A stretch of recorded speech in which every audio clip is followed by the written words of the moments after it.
Hello everyone, good evening to all of you. Good evening.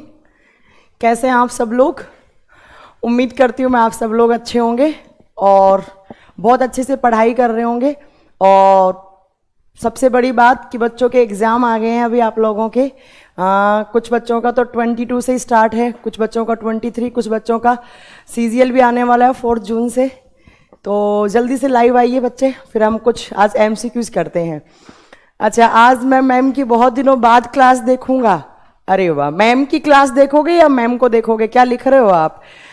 Ma'am good evening ma'am. एक master class bio का भी लगाइए, जिसके लिए हम लोगों के बैच में, अच्छा ठीक है, एक मास्टर क्लास बायो का भी लगवा लेंगे, कल ही लगवा लेंगे, डोंट वरी ना। कल बायो का ले लेंगे, आज थोड़ा केमिस्ट्री का पढ़ा देते हैं, क्योंकि RRB का पेपर है और RRB का एग्ज़ाम है। तो RRB के एग्ज़ाम के लिए बच्चों को कुछ क्वेश्चंस हैं मेरे पास, ज़्यादा तो नहीं है, कुछ बायो केमिस्ट्री के क्वेश्चन है, कुछ केमिस्ट्री के कर लेते हैं, कुछ बायो के कर लेते हैं।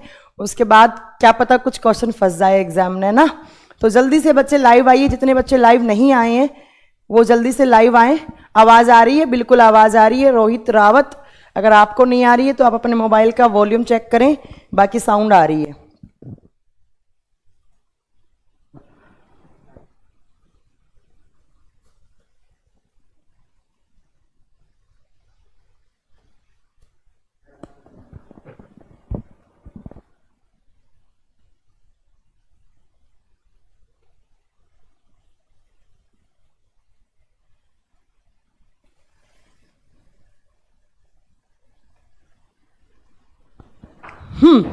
चलो फिर स्टार्ट किया जाए। कुछ जल्दी से आइए बच्चे, लाइव नहीं आए हैं कुछ बच्चे, वो जल्दी से आइए, जल्दी जल्दी जल्दी आइए, फिर हम कुछ स्टार्ट करते हैं क्लास। देखिए, आज जैसे कि आपने देखा होगा यहाँ पर मैंने लिखवाया है पीरियोडिक टेबल MCQ। तो आपने केमिस्ट्री, जो बच्चे साइंस बैकग्राउंड से हैं उनके लिए तो ये क्वेश्चंस बहुत इजी हो जाएंगे। यहाँ कमेंट चलाइए, कमेंट नहीं चल रहा है यहाँ पे। हाँ, ओहो नहीं नहीं, कमेंट के साथ चलाइए पूरा। क्या बोल रहे हैं मैम?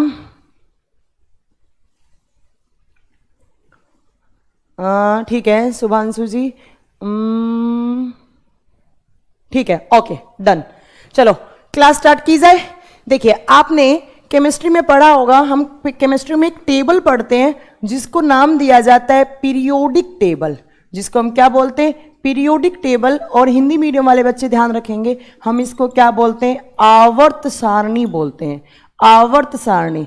पहले मैं आपके कुछ बेसिक्स आपके क्लियर कर देती हूँ, उसके बाद हम पीरियोडिक टेबल के MCQs पढ़ेंगे जो अभी आने वाले हैं आपके सामने स्क्रीन पर।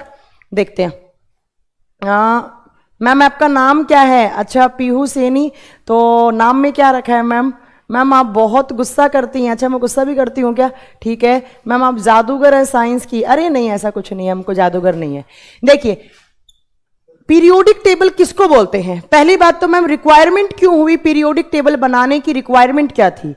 तो आज से कुछ टाइम पहले बहुत सारे साइंटिस्ट आए और उन साइंटिस्ट ने क्या बोला कि भाई इस यूनिवर्स में बहुत सारे एलिमेंट्स हैं, अगर इन एक एक एलिमेंट को पकड़ के हम स्टडी करना स्टार्ट करेंगे तो ये बहुत मुश्किल टास्क है, ये कभी नहीं हो पाएगा। तो बहुत सारे साइंटिस्ट आए और बहुत सारे साइंटिस्ट ने अलग अलग अपने लॉ दिए, और अलग अलग लॉ देकर एंड में हमारे सामने एक टेबल बन के आई जिसको हम बोलते हैं, कुछ उसकी ऐसी स्ट्रक्चर होती है जिसको हम नाम देते हैं पीरियोडिक टेबल, जिसको हम नाम देते हैं पीरियोडिक टेबल। ठीक है, तो देखिए MCQ लगाइए। तो पीरियोडिक टेबल बन के आई।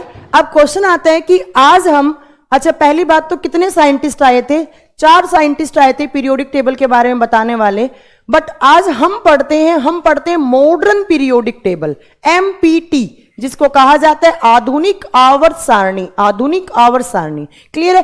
पहले तो कौन कौन से साइंटिस्ट आए थे तो मैं आपको बता देती हूँ। एक आए थे डोबेराइनर साइंटिस्ट, वैसे मैं पढ़ा चुकी हूँ अपने बैचेस में ही पीरियोडिक टेबल, बस मुझे MCQs करवाने हैं आज, तो जिन बच्चों ने पढ़ा होगा वो तो बहुत इजीली बता देंगे।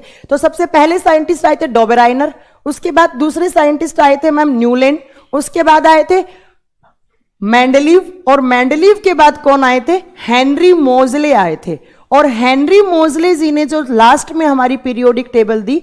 तो आप एक बात हमेशा याद रखना कि आज हम किसकी पीरियोडिक टेबल को फॉलो करते हैं, तो आपको पता होना चाहिए हम हेनरी मोजले जी ने जो पीरियोडिक टेबल दी थी हम उसको फॉलो करते हैं। अब दूसरा क्वेश्चन आता है कि जो हेनरी मोजले जी की पीरियोडिक टेबल है इसका प्रिंसिपल क्या है, इसका सिद्धांत क्या है, तो ये है एटॉमिक नंबर के अकॉर्डिंग ये है एटॉमिक नंबर के अकॉर्डिंग।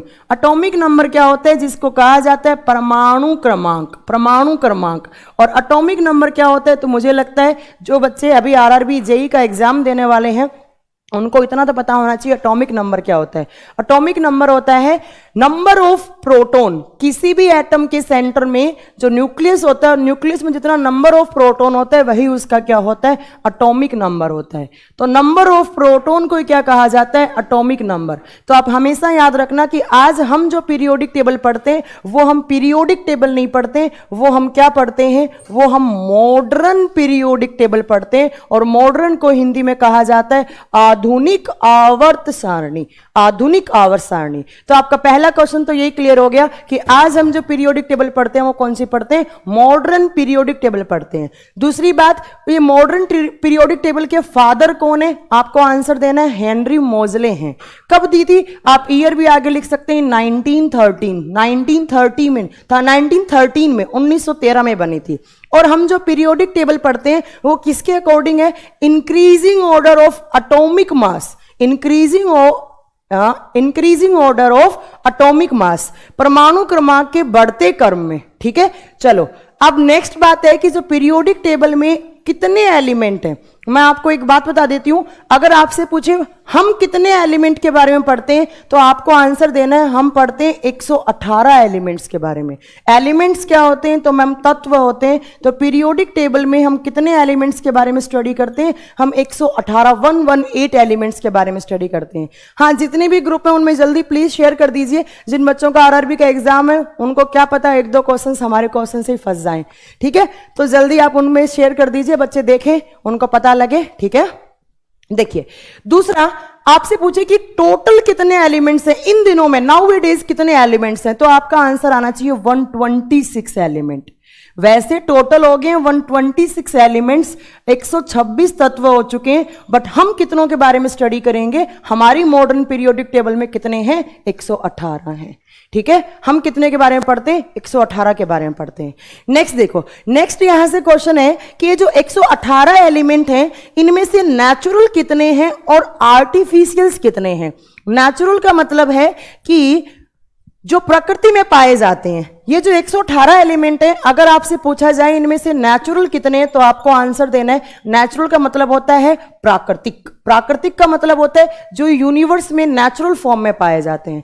तो आपका आंसर क्या आना चाहिए कि मैम इस पीरियोडिक टेबल में जो नेचुरल एलिमेंट्स हैं, नेचुरल का मतलब क्या है, जो मतलब यूनिवर्स में जो पहले से इनकी अक्रेंस है नेचुरल फॉर्म में पाए जाते हैं। तो आपका आंसर आना चाहिए 98 एलिमेंट्स क्या है, नेचुरल हैं। अब आपसे पूछे कि आर्टिफिशियल्स कितने हैं, आर्टिफिशियल्स का मतलब समझ रहे हैं, या तो आप बोल सकते हैं कृत्रिम, या आप इनको क्या बोल सकते हैं, मैन मेड द्वारा, मतलब ऐसे एलिमेंट जिनका निर्माण किसने किया है, इंसान ने किया है। और कितने बचे हैं, जब आप 118 में से 98 माइनस करेंगे तो कितने बचेंगे, तो मैम 20 बचेंगे। तो 20 एलिमेंट क्या हैं, मैन मेड द्वारा बनाए गए हैं। क्लियर, इतना सा मैंने आपको एक रफली आइडिया दे दिया। अब कंप्यूटर जी पहला क्वेश्चन लगा दीजिए पीरियोडिक टेबल का। अच्छा 2 मिनट और लगेगा, कोई बात नहीं है। देखिए, तो आपको याद रखना है कि मॉडर्न पीरियोडिक टेबल के फादर कौन है, तो हेनरी मोजले।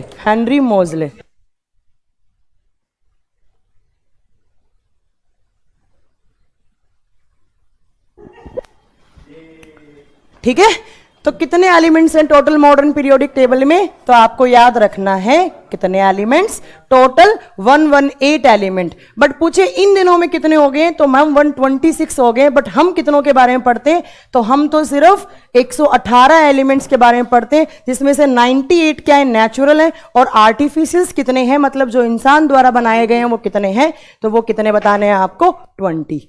चलो ठीक है, हाँ बहुत सारे बच्चे आ चुके हैं। हाँ 118 बहुत सही बताया, जिसने भी 118 बताया सही आंसर बताया। कंप्यूटर जी बोले 2 मिनट, बिल्कुल कंप्यूटर जी बोले 2 मिनट। अब आपकी स्क्रीन पे पहला क्वेश्चन आने वाला है। जिन बच्चों ने मुझसे पढ़ा है मेरे बैचेस में, वो तो मुझे लगता है जितने भी क्वेश्चन है 30 से 40 क्वेश्चन सारे आंसर कर देंगे। हाँ, जल्दी से ये जितने भी बैचेस हैं, जितने भी आपके पास ग्रुप हैं, आपके जूनियर सीनियर जो भी आपके साथ पढ़ाई करते हैं, उनके ग्रुप में शेयर कर दीजिए। तो जितने जल्दी हो, क्योंकि बच्चों का परसों एग्जाम है, और एग्जाम है तो आरआरबी में तो ऐसा हो ही नहीं सकता कि मॉडर्न पीरियोडिक टेबल से क्वेश्चन ना आए, आएंगे ही आएंगे। ठीक है, तो देखिए आपके सामने पहला कंप्यूटर की स्क्रीन पे क्वेश्चन आ चुका है। सर थोड़ा सा बड़ा कीजिए क्वेश्चन को, कंप्यूटर जी थोड़ा क्वेश्चन बड़ा कर दीजिए। मैं किधर से दिखूंगी बच्चों को, मैं किधर से दिखूंगी ये बता दीजिए मुझे। मैं यहां से नहीं, उल्टा यहां से दिखूंगी।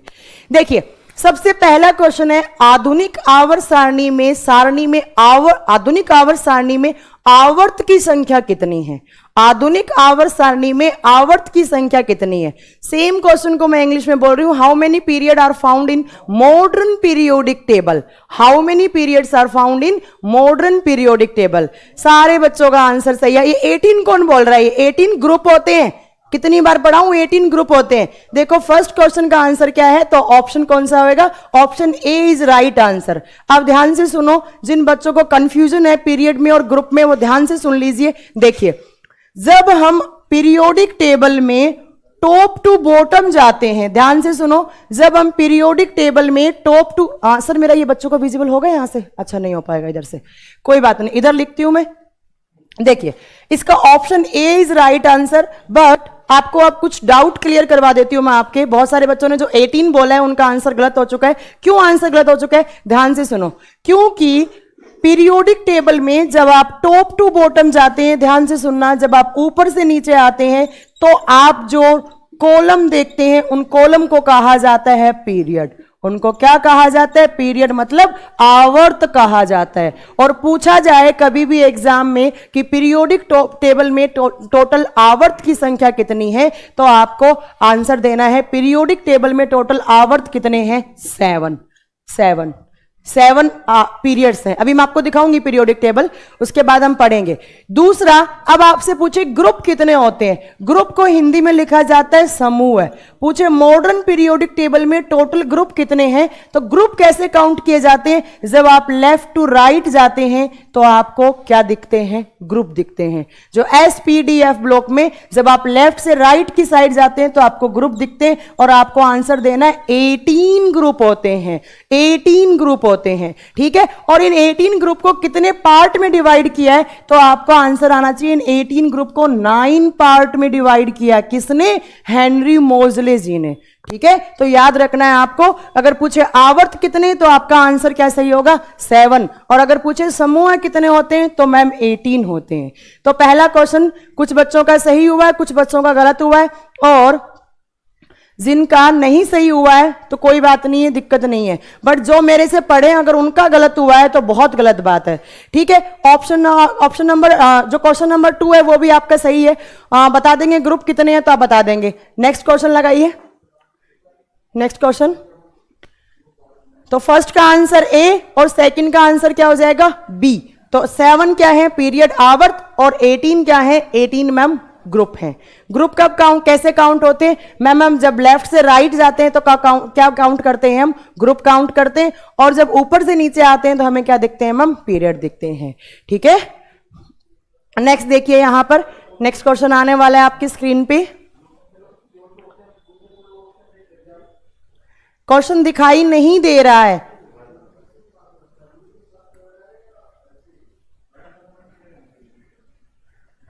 अभी दिखेगा क्वेश्चन आपको स्क्रीन पे, रुक जाइए, थोड़ी देर में दिखेगा आपको स्क्रीन पे क्वेश्चन दिखेगा।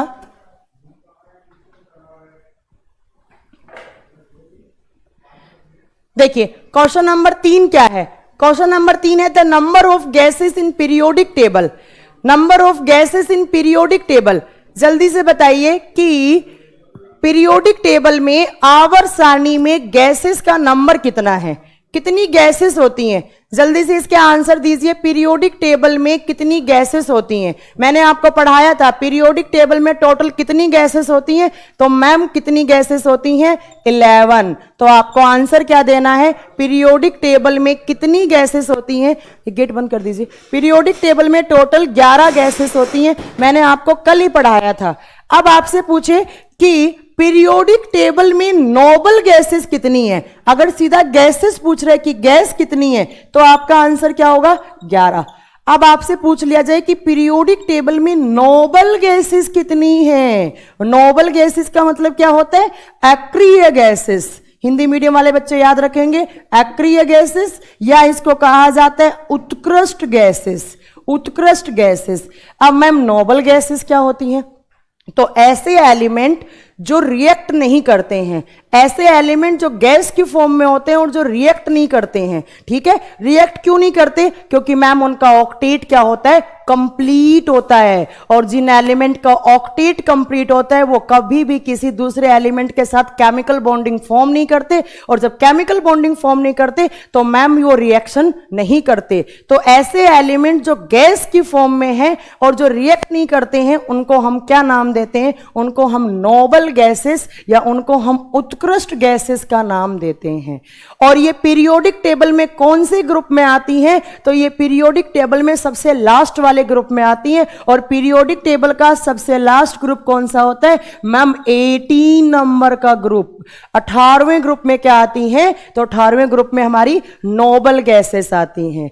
अब अगर मैं आपसे पूछूं कि हमारी पीरियोडिक टेबल में total gases, total number of gases कितनी है, मतलब नंबर ऑफ गैसेस पूछे तो वो 11 है, बट पूछे पीरियोडिक टेबल में नोबल गैसेस कितनी है। जल्दी से आंसर दीजिए मुझे इस क्वेश्चन का कि पीरियोडिक टेबल में नोबल गैसेस का नंबर कितना है। सबसे 18 वाले ग्रुप में आती है, मैं लिख देती हूं यहां पर कौन कौन सी होती हैं। देखिए ध्यान से सुनिए कौन कौन सी नोबल गैसेस होती हैं, इनके यूजेस से भी क्वेश्चन आते हैं।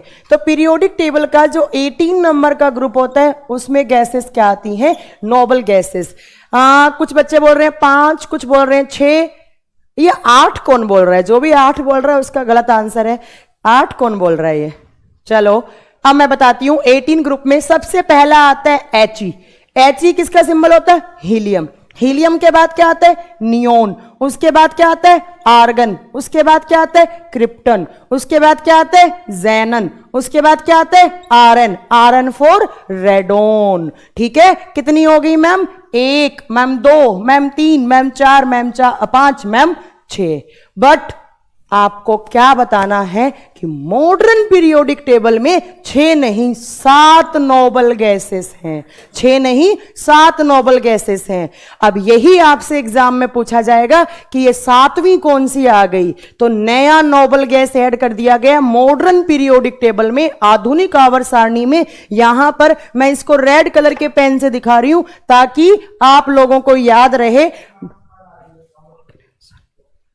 यहां पर नया एलिमेंट ऐड किया गया है और ये एलिमेंट किसकी फॉर्म में है, गैस की फॉर्म में है। ठीक है, अब देखो इसका सिंबल आपको मिलेगा OG।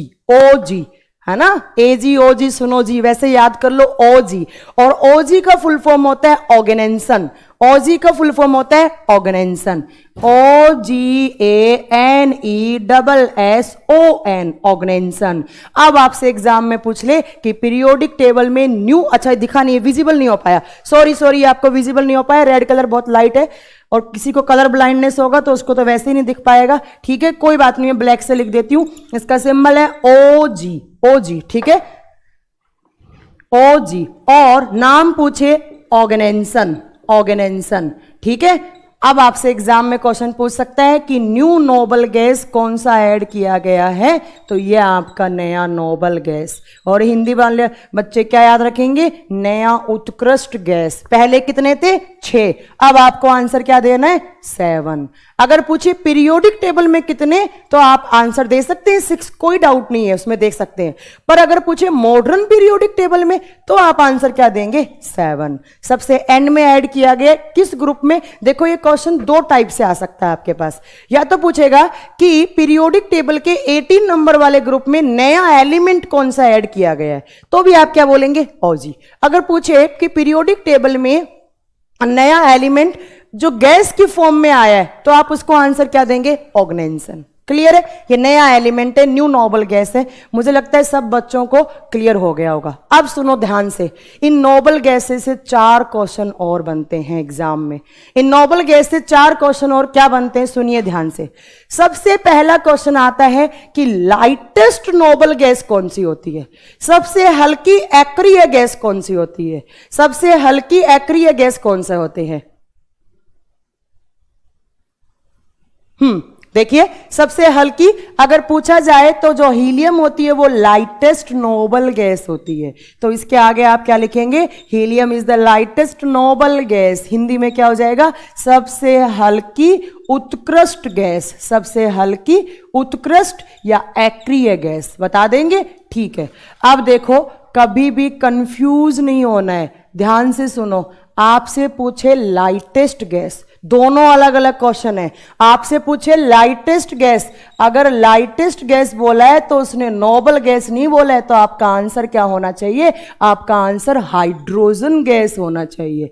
हाइड्रोजन गैस जो होती है वो सबसे हल्की गैस होती है। और सुनो, हाइड्रोजन गैस के बारे में आपको एग्जाम में क्या क्वेश्चन मिल सकता है। एक बार इस क्वेश्चन को हटा दीजिए, पूरा बोर्ड दे दीजिए मुझे, क्वेश्चन हटा दो एक बार।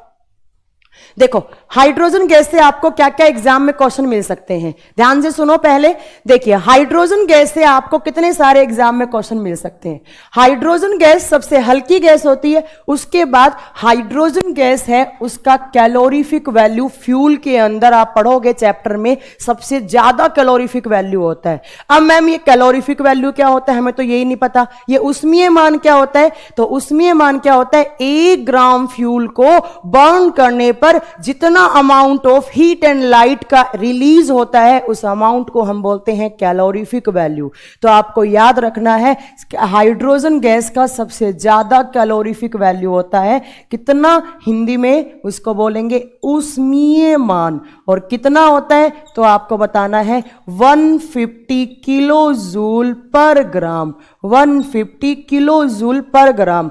कोई भी फ्यूल उठा लो आप, petrol, diesel, biogas, ethane, butane, कुछ भी उठा लो आप, सबसे ज्यादा कैलोरीफिक वैल्यू आपको किसका मिलने वाला है, हाइड्रोजन का। इसका मतलब क्या हो गया ma'am, hydrogen gas long lasting होती है। हाइड्रोजन गैस एक बात याद रखना, जिस फ्यूल का जितना ज्यादा कैलोरीफिक वैल्यू होता है उसका पॉल्यूशन वो गैस उतना ही, या वो फ्यूल उतना ही कम पॉल्यूशन क्रिएट करती है। तो आपसे पूछा जाए कौन सी गैस पॉल्यूशन फ्री गैस होती है, तो आपको क्या बताना है, हाइड्रोजन गैस। या कभी कभी लिखा हुआ आ सकता है कि पॉल्यूशन फ्री फ्यूल कौन सा होता है, पॉल्यूशन फ्री फ्यूल, तो भी आपका आंसर क्या होगा, हाइड्रोजन गैस। प्रदूषण रहित गैस भी पूछे तो आपको क्या बताना है, हाइड्रोजन गैस। या पॉल्यूशन फ्री गैस पूछे तो भी क्या बोला जाता है, हाइड्रोजन गैस का। या पूछे उस फ्यूल का नाम बताओ जिसमें सबसे ज्यादा कैलोरीफिक वैल्यू होता है, तो भी आप क्या बोलेंगे, हाइड्रोजन गैस। कितना, 150 किलो जूल पर ग्राम। और सुनो इसके बारे में बात, हाइड्रोजन गैस को कहा जाता है फ्यूचर फ्यूल। फ्यूचर फ्यूल का मतलब होता है भविष्य का ईंधन। एक टाइम ऐसा आएगा कि सारी की सारी कंट्रीज सिर्फ किस पे डिपेंडेंट होंगी, हाइड्रोजन गैस के ऊपर। सिर्फ वो किससे काम कराएंगी, हाइड्रोजन गैस से ही चलेंगी, वहां पर गाड़ियां वाड़ियां सब। ठीक है, तो ये हो गया आपका हाइड्रोजन गैस। तो मैं आपको क्या समझाना चाह रही हूं, मैं समझाना चाह रही हूं कि अगर आपसे एग्जाम में पूछा जाए लाइटेस्ट गैस कौन सी है, सबसे हल्की गैस कौन सी है, आपका आंसर क्या होगा, हाइड्रोजन गैस। बट अगर एग्जाम में पूछा जाए लाइटेस्ट नोबल गैस, तो आप आंसर क्या देंगे, हीलियम। अब इसका ऑपोजिट पूछे, सबसे आपसे ऑपोजिट पूछ ले कि हैवीएस्ट नोबल गैस कौन सी होती है, हैवीएस्ट नोबल गैस, तो आपको आंसर देना है radon is the heaviest noble gas. इसके आगे आपको लिखना है radon is the heaviest noble gas. और एक मार्कर सर नया दे दीजिए मुझे, हैवीएस्ट नोबल गैस, और हिंदी में क्या होगा, सबसे भारी उत्कृष्ट गैस, सबसे भारी उत्कृष्ट गैस। ठीक है, या आप बोल सकते हैं इसको, या आप इसको बोल सकते हैं सबसे भारी एक्रिय गैस। तुम लोगों के लिए नया मार्कर निकलवाया है मैंने, ठीक है ना, जल्दी से सारे ग्रुप में शेयर कर दो, कम से कम वॉचिंग तो बढ़ा दो तुम लोग, मेरी 2000 वॉचिंग तो करवा दो, जल्दी जल्दी ग्रुप में शेयर कर दो। ऐसी नया मार्कर थोड़ा निकलवाया है मैंने, ठीक है। अब बात आती है कि मैम रेडोन हैवी क्यों होता है, मैम इसका आंसर दो। रेडोन हैवी क्यों होता है? ये तो मैम ये एमसीक्यूज तो कोई भी, मैं बता रही हूँ, कोई भी चैनल वाला आपको पढ़ा देगा ऐसे, भाई बता देगा ये नोबल गैस होती है, हैवी क्यों होती है। अब बात आती है मैम रेडोन हैवी क्यों होता है। देखो आपने एक टर्म पढ़ा होगा रेडियो एक्टिविटी, मुझे लगता है सब बच्चों ने पढ़ा होगा, अगर साइंस बैकग्राउंड से हैं, अगर आरआरबी का क्वेश्चन देने जा रहे हैं, पेपर देने जा रहे हैं, तो उन सब बच्चों ने पढ़ा होगा रेडियो एक्टिविटी या रेडियो धर्मिता या रेडियो सक्रियता की प्रक्रिया। अब रेडियो एक्टिविटी क्या होता है, ध्यान से सुनो।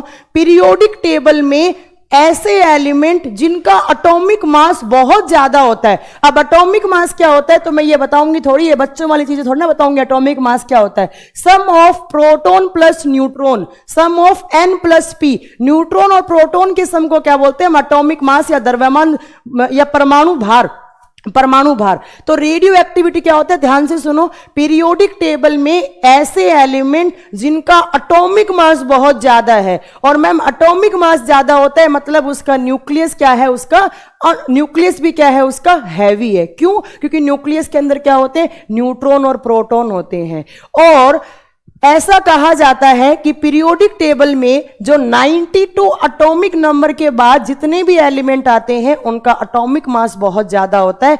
और एक बात याद रखना, एटॉमिक मास जब ज्यादा होता है तो किसी भी एटम का जो न्यूक्लियस होता है वो अनस्टेबल होता है, वो अस्थायी होता है। क्यों? क्योंकि यहां पर n/p का रेशियो ज्यादा हो जाता है। और जब किसी एटम का न्यूक्लियस और उसका आउटर शेल अगर अनस्टेबल होता है तो पूरा का पूरा एटम क्या हो जाता है, अनस्टेबल हो जाता है, अस्थायी तत्व हो जाता है। तो ऐसे तत्व जिनका एटॉमिक मास ज्यादा हो या फिर जिनका n/p का रेशियो ज्यादा हो, ऐसे एलिमेंट इस यूनिवर्स में अनस्टेबल एलिमेंट कहलाते हैं। और इस नेचर का, इस प्रकृति का एक नियम है, कोई भी चीज अनस्टेबल नहीं रहना चाहती। जैसे कि आप भी अनस्टेबल नहीं रहना चाहते, इसीलिए आप सबको गवर्नमेंट जॉब चाहिए, है ना। तो ये स्टेबिलिटी गेन करने के लिए क्या करता है, ये कुछ अपना एटॉमिक मास रेज के रूप में एमिट कर देता है, विकिरणों के रूप में हटा देता है। और विकिरण बोले तो, रेज बोले तो अल्फा बीटा गामा पार्टिकल्स, या आप इनको नाम दे सकते हैं अल्फा बीटा गामा रेज। इसने कुछ अपना एटॉमिक मास रेज के रूप में एमिट कर दिया। तो अब क्या होगा, अब जो नया एलिमेंट बनेगा यहां पर, वो एलिमेंट स्टेबल भी होता है और वो लाइटर एलिमेंट भी होता है। तो ऐसे एलिमेंट जिनका एटॉमिक मास ज्यादा होता है, जिनका परमाणु भार ज्यादा होता है, जिनका न्यूक्लियस अनस्टेबल होता है, जिनका n/p रेशियो ज्यादा होता है, ऐसे एलिमेंट को अनस्टेबल एलिमेंट कहा जाता है। ऐसे तत्वों को अस्थायी तत्व कहा जाता है। और ये तत्व स्टेबिलिटी गेन करने के लिए क्या करते हैं, अल्फा बीटा गामा रेज को एमिट करते रहते हैं। ऐसे तत्वों को क्या बोलते हैं, ऐसे एलिमेंट को क्या बोलते हैं, रेडियो एक्टिव एलिमेंट। और इस प्रोसेस को नाम क्या दिया जाता है, रेडियो एक्टिविटी, रेडियो धर्मिता। तो आपको एक याद रखना है बात, क्वेश्चन आता है बहुत बार एग्जाम में कि उस एलिमेंट का नाम बताओ जो गैसियस फॉर्म में होती है और वो जो नोबल गैसियस फॉर्म में होती है, और जो साथ साथ में नेचर में कैसी हो, रेडियो एक्टिव एलिमेंट हो। आप आंसर क्या देंगे, रेडोन। तो कभी भी एग्जाम में क्वेश्चन आए हैवीएस्ट नोबल गैस कौन सी होती है, तो आपको आंसर क्या देना है, रेडोन। क्यों होती है, इसका रीजन आपको क्या देना है, क्योंकि मैम वो रेडियो एक्टिविटी में पार्ट लेता है। रेडियो एक्टिविटी का मतलब क्या हो गया, वो रेडियो एक्टिव एलिमेंट है, और रेडियो एक्टिव एलिमेंट है तो मैम उससे alpha beta gamma rays emit होती रहती हैं। अरे तुम लोगों ने शेयर नहीं किया अभी तक, जल्दी से बच्चों को बता दो, फिर आगे मैं कंटिन्यू करूंगी, वरना मैं नहीं पढ़ाने वाली हूं। 1100 वॉचिंग पे नहीं पढ़ाने वाली हूं मैं, जल्दी से 2000 वॉचिंग करवाओ मेरी, तभी मैं पढ़ाऊंगी, ठीक है। तो आपको याद रखना है हैवीएस्ट नोबल गैस कौन सी होती है, रेडोन। अब देखो 2 क्वेश्चन आपके नोबल गैस से क्लियर हो गए। पहला क्वेश्चन क्या था, नया नोबल गैस कौन सा आया, ओजी। फिर पूछे कितनी हो गई अभी नोबल गैस, 7 हो गई, ठीक है। लाइटेस्ट नोबल गैस पूछे तो हीलियम, हैवीएस्ट नोबल गैस पूछे रेडोन। उसके बाद आपसे पूछा जाए कि उस नोबल गैस का नाम बताओ जो सबसे कम है, जो सबसे कम है, तो आपको बताना है रेडोन। रेडोन कम नहीं, रेडोन होती ही नहीं है। रेडोन सिर्फ रेडियो एक्टिव एलिमेंट की फॉर्म में होती है, तो आपको बताना है least amount noble gas is radon. सबसे कम पाए जाने वाली उत्कृष्ट गैस कौन सी होगी, रेडोन। अब आपसे पूछे कि सबसे ज्यादा पाए जाने वाली नोबल गैस कौन सी होती है, most abundant noble gas in periodic table, आप आंसर क्या देंगे, आर्गन। आर्गन सबसे ज्यादा पाए जाने वाली नोबल गैस होती है। अब अगर मैं आपसे पूछूं आर्गन का यूज बताओ मुझे, आर्गन कहां यूज होता है, क्या आप मुझे बता देंगे? जल्दी बताइए, बताइए, जल्दी बताइए कि आर्गन का यूज बताओ मुझे। अगर मैं आपसे पूछूं आर्गन का यूज बताओ, क्या बताएंगे आप? आर्गन का कोई एक उपयोग बताओ मुझे। हाँ, जल्दी बताइए, आर्गन का यूज बताओ। कोई बात नहीं, मैं बता देती हूं। अच्छा बच्चा, अरे वाह, बहुत सही आंसर दे रहे हैं बच्चा। तो देखो आर्गन कहां यूज होती है, आर्गन को यूज किया जाता है इलेक्ट्रिक बल्ब में। इलेक्ट्रिक बल्ब क्या होता है, विद्युत बल्ब। विद्युत बल्ब में दो गैसेस होती हैं, पहला होता है आर्गन, दूसरा होता है नाइट्रोजन गैस। नाइट्रोजन गैस, अगर आपसे परसेंटेज पूछा जाए तो आपको बताना है 85% आर्गन एंड 15% में नाइट्रोजन गैस। ये भी क्वेश्चन हो गया, ये भी क्वेश्चन हो गया, ये भी क्वेश्चन हो गया, हर लाइन में क्वेश्चन है, ठीक है। अब अगर आपसे पूछे हीलियम का यूज बताओ, तो हीलियम जो स्कूबा डाइवर्स होते हैं, जो सी डाइवर्स होते हैं, जो पहाड़ों पे जाते हैं, वो लोग अपने साथ ऑक्सीजन सिलेंडर में क्या लेकर जाते हैं, हीलियम लेकर जाते हैं, ठीक है। अब क्वेश्चन आता है कि हीलियम ही क्यों लेकर जाते हैं मैम, हीलियम ही क्यों लेकर जाते हैं, इसका आंसर दो। तो सुनो ध्यान से, एक रीजन तो हो गया हीलियम हल्की है, दूसरा रीजन हो गया हीलियम नोबल गैस है मैम, रिएक्ट नहीं करेगी। दोनों ही ऑप्शन गलत हैं, सही है अपनी जगह है, बट वैलिड ऑप्शन दो मुझे। जल्दी बताओ कि हम हीलियम ही क्यों लेकर जाते हैं। हाँ, बलून में भरी जाती है, बहुत सही बोला। नहीं, सिगरेट लाइटर गैस नहीं होती है हीलियम। किसने बोला है, गलत बोला है। हाँ, किसने बोला है, देवान, मैं आपका नाम नहीं रीड कर पा रही हूं। देखो, अगर कभी भी पूछे सिगरेट लाइटर गैस कौन सी होती है, तो वो ब्यूटेन होती है बेटा, वो गलत बता रहे हैं आप, ब्यूटेन होती है। सिगरेट के लाइटर में जो गैस होती है वो ब्यूटेन होती है, ठीक है। हाँ, मैं कमेंट देख रही हूं आप लोगों के, बिल्कुल देख रही हूं। अच्छा, ज्वलनशील नहीं होती, नहीं बेटा, ऐसे तो बहुत सारी गैस है, जैसे क्रिप्टन है, वो भी ज्वलनशील नहीं होती। तो ये ले जाओ। जल्दी बताओ हीलियम ही क्यों लेकर गए, हीलियम को ले जाने का रीजन बताओ। ये नहीं बताओगे लाइटेस्ट गैस है, नहीं।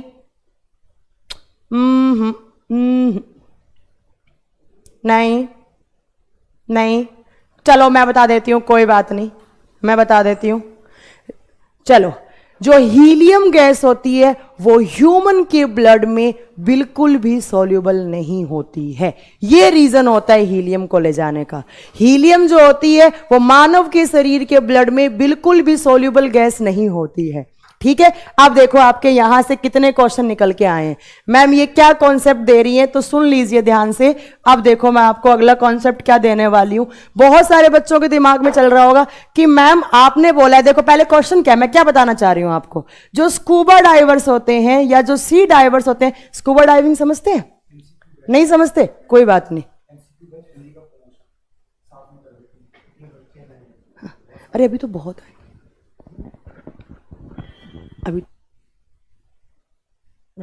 ठीक है। देखो स्कूबा डाइवर्स क्या होते हैं, या आप बोल सकते हैं सी डाइवर्स। सी डाइवर्स, स्कूबा डाइवर्स आप समझते ही होंगे, अगर नहीं समझते हैं तो कभी अंडमान निकोबार जाना या कभी बाहर बाली वाली इंडोनेशिया वगैरह जाना, तो आप देखेंगे कि कुछ लोग क्या होते हैं, जो आपके एक्वेटिक एनिमल्स होते हैं, उनकी लाइफ को एंजॉय करने के लिए पानी के अंदर नीचे जाते हैं। हिंदी में बोलते हैं इनको गोताखोर। आपको क्वेश्चन मिलेगा कि जो स्कूबा डाइवर्स होते हैं, जो गोताखोर होते हैं, वो अपने साथ ऑक्सीजन सिलेंडर में कौन सी गैस लेकर जाते हैं, तो आपको आंसर देना है ऑक्सीजन प्लस हीलियम गैस लेकर जाते हैं। बहुत सारी बुक्स में नाइट्रोजन भी लिखा हुआ है, उसका भी कॉन्सेप्ट में क्लियर करूंगी कि नाइट्रोजन क्यों लेकर जाते हैं। देखो, और 85% ऑक्सीजन लेकर जाते हैं प्लस 15% में हीलियम लेकर जाते हैं। अब मैम कुछ बच्चों के मन में तो यह आ रहा होगा, मैम हमारे काम की तो ऑक्सीजन है, तो 100% ही ऑक्सीजन ले जाते हैं, वो क्या जरूरत थी हीलियम ले जाने की। तो ध्यान से सुनो, हम 100% ऑक्सीजन कभी लेते ही नहीं है। आप अभी अगर ऑक्सीजन ले रहे हैं तो वो भी आप ऑक्सीजन नहीं ले रहे, वो आप क्या ले रहे हैं, वो आप एयर ले रहे हैं। क्यों? क्योंकि आपने देखा होगा आपके सर थोड़ा, हाँ, तो आप ले रहे हैं एयर। क्यों? ध्यान से सुनिए, क्योंकि आपके एनवायरनमेंट में तो बहुत सारी गैसेस हैं। आपके एनवायरनमेंट में हीलियम भी है, आर्गन भी है, नियोन भी है, ऐसे मैम नाइट्रोजन भी है, कार्बन डाइऑक्साइड भी है, तो आप लेते हैं एयर। हम कभी भी 100% ऑक्सीजन नहीं लेते हैं। क्यों नहीं लेते हैं उसका रीजन सुनो ध्यान से, क्योंकि 100% अगर आप ऑक्सीजन ले लोगे तो आपका जो सेल्यूलर रेस्पायरेशन होता है वो बहुत जल्दी खत्म हो जाएगा। क्यों? क्योंकि इस ऑक्सीजन से क्या करवाना होता है हमें? ऑक्सीजन से हम एयर लेते हैं वो बात अलग है, हमारे काम की कौन सी होती है? ऑक्सीजन। अब सुनो, ऑक्सीजन काम की क्यों होती है? ऑक्सीजन क्या करता है मैम? हमारी सेल्स के पास जो ग्लूकोज होता है उसका क्या करता है? ऑक्सीडेशन करता है, या ग्लूकोज का ब्रेक डाउन करता है, या ग्लूकोज को तोड़ने का काम करता है। ऑक्सीडेशन, ऑक्सीडेशन किसकी प्रेजेंस में होता है? ऑक्सीजन की प्रेजेंस में होता है। अरे भैया, ऑक्सीडेशन के लिए क्या चाहिए होता है? ऑक्सीजन चाहिए होता है। आपने सुना होगा आग कौन सी गैस लगाती है? ऑक्सीजन। कैसे लगाती है? फ्यूल को बर्न करके, फ्यूल का ऑक्सीडेशन करके। और आग बुझाती कौन सी गैस है? CO2। कैसे करती है? ऑक्सीजन की सप्लाई बंद करके। ठीक है, तो आपको याद रखना है कि ऑक्सीजन पे हम जिंदा क्यों रहते हैं? ऑक्सीजन से किसका ब्रेक डाउन होता है? ग्लूकोज का ब्रेक डाउन होता है। और जैसे ही ऑक्सीजन आता है हमारे बॉडी में, ये ऑक्सीजन एयर की फॉर्म में आया, किसका ब्रेक डाउन करेगा? ग्लूकोज का। यहां पर क्या बनेगा? कार्बन डाइऑक्साइड प्लस पानी प्लस एनर्जी, किसकी फॉर्म में? ATP की फॉर्म में। तो आप देखो, मैं आपसे कहना क्या चाह रही हूं, मेरा मोटो क्या है यहां पर बताने का, कि हम कभी भी 100% ऑक्सीजन नहीं लेते हैं। अगर आप 100% ऑक्सीजन लेंगे तो 100% ऑक्सीजन से इस ग्लूकोज का बहुत जल्दी ब्रेक डाउन हो जाएगा, और उस टाइम के लिए तो बहुत एनर्जी मिलेगी, बट कुछ टाइम के बाद आपकी सेल्यूलर रेस्पायरेशन की प्रोसेस रुक जाएगी। एक कोशिकीय श्वसन की, आपकी जो कोशिकीय श्वसन है उसकी प्रक्रिया रुक जाएगी, और कुछ टाइम के बाद रुक गई तो कुछ टाइम के बाद एनर्जी मिलना बंद हो जाएगा। तो यही रीजन होता है, ना तो हम 100% ऑक्सीजन लेते हैं, ना हम 100% ऑक्सीजन जो स्कूबा डाइवर्स होते हैं या जो सी डाइवर्स होते हैं वो लेकर जाते हैं। इसीलिए वो अपने ऑक्सीजन सिलेंडर में कौन सी गैस लेकर जाते हैं? तो हीलियम। क्यों लेकर जाते हैं? पहला रीजन, हीलियम कोई रिएक्ट नहीं करती। दूसरा reason, helium is the lightest noble gas. तीसरा रीजन, हीलियम जो होती है वो हमारे ब्लड में घुलनशील नहीं होती है, अघुलनशील गैस है ये। अघुलनशील का मतलब है हमारे ब्लड में सॉल्यूबल नहीं होती है, तभी तो हम लेकर जाते हैं। हमें हमारे ब्लड में कौन सी सॉल्यूबल करवानी है? ऑक्सीजन सॉल्यूबल करवानी है। तो कभी भी एग्जाम में क्वेश्चन आए कि हीलियम क्यों लेकर जाते हैं, तो हमें आंसर क्या देना है? It is the least soluble gas in human blood. मानव के शरीर में जो खून होता है उसमें सबसे कम घुलने वाली गैस होती है, इसलिए हम हीलियम लेकर जाते हैं। क्लियर है? ठीक है, हो गया। आपको क्वेश्चन समझ में आ गया होगा कि स्कूबा डाइवर्स अपने पास कौन सी गैस लेकर जाते हैं?